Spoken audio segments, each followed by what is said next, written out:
کہ قرآن پاک 25 سال کے اندر کتابی شکل تک پہنچا. اس میں سے سب سے پہلے نبی صلی اللہ علیہ وسلم کے مبارک دور میں وحی لکھوائی گئی.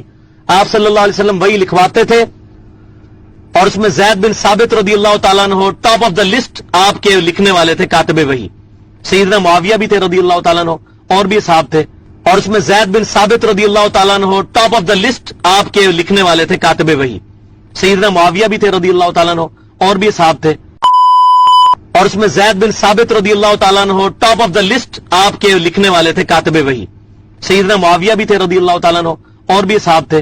جی یہ تو حضرت معاویہ پہ اٹیک جو ہے وہ قرآن پہ اٹیک ہے، وہ وہی لکھا کرتے تھے. وہ بھائی کیڑی وہی لکھی؟ فتح مکہ کے موقع پر جو بندہ مسلمان ہوا، جب 99.99% قرآن نازل ہو چکا ہے، اس کے بعد کون سی وہی لکھی ہے؟ اور بخاری اور مسلم کی متفق علیہ حدیث ہے کہ آپ صلی اللہ علیہ وسلم نے فرمایا کہ میرے صحابہ کو برا مت کہو، کیونکہ اگر تم میں سے کوئی شخص احد پہاڑ کے برابر بھی سونا خیرات کر دے تو میری صحابی نے جو تقریباً 600 گرام ایک مد کے برابر گندم خیرات کی، اس کے برابر نہیں ہو سکتا، بلکہ اس کے نصف کو بھی نہیں پہنچ سکتا.